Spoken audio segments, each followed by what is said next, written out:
মহাকাশে খেল দেখাচ্ছে ইসরো। সম্প্রতি মহাকাশ সমুদ্রে স্পেস ডকিং এর পর উৎক্ষেপিত দুটি উপগ্রহের মধ্যে একটি উপগ্রহকে ঘোরা নয়, সেটি পুনরায় আবার আগের অবস্থানে ফিরে এসেছে। ভারতীয় মহাকাশ গবেষণা সংস্থার এই পর্যবেক্ষণকে ঘূর্ণয়মান পরীক্ষা বলে অভিহিত করেছেন বিজ্ঞানীদের একটি দল। বেশ কয়েকটি সংবাদ মাধ্যম তাদের রিপোর্টে দাবি করেছে, 13 মার্চ দুটি উপগ্রহ পৃথকীকরণ করার পরই এই বিশেষ পরীক্ষাটি শুরু করে ইসরো।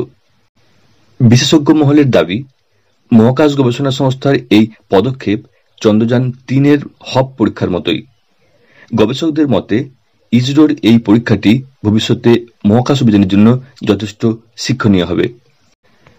ভারতের মহাকাশ গবেষণা সংস্থা ইসরোর প্রধান ভি নারায়ণন সম্প্রতি একটি বিবৃতিতে জানিয়েছেন, গত সপ্তাহেই মহাকাশে উপগ্রহ সংক্রান্ত পরীক্ষাটি শেষ হয়েছে। ওই পরীক্ষায় নাকি উঠে এসেছে চাঞ্চল্যকর তথ্য।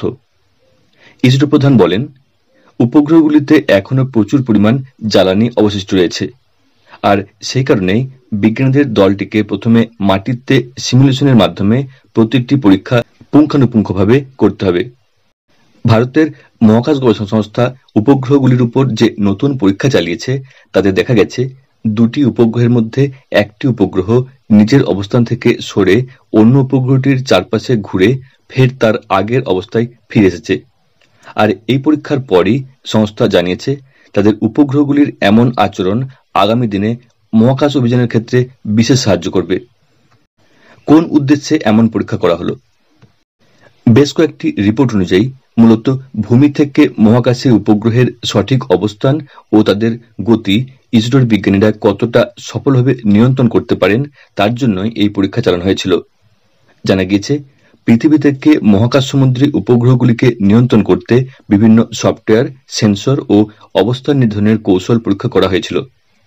শেষ পর্যন্ত ভূমি থেকে মহাকাশে উপগ্রহগুলিকে পুনরায় আগের অবস্থানে নিয়ে আসতে সক্ষম হয়েছে ইসরো। প্রসঙ্গত, এই পরীক্ষার দৌলতে ইসরো বুঝতে পারবে কিভাবে উপগ্রহগুলি বিভিন্ন দিকে ভ্রমণ করে ফের পুনরায় নিজের অবস্থানে ফিরে আসে। সেই সাথে মহাকাশে ডকিং উলম্বভাবে করা যায় কিনা তা নিয়েও বিশেষ পরীক্ষা নিরীক্ষা চালাবে ভারতের মহাকাশ গবেষণা সংস্থা।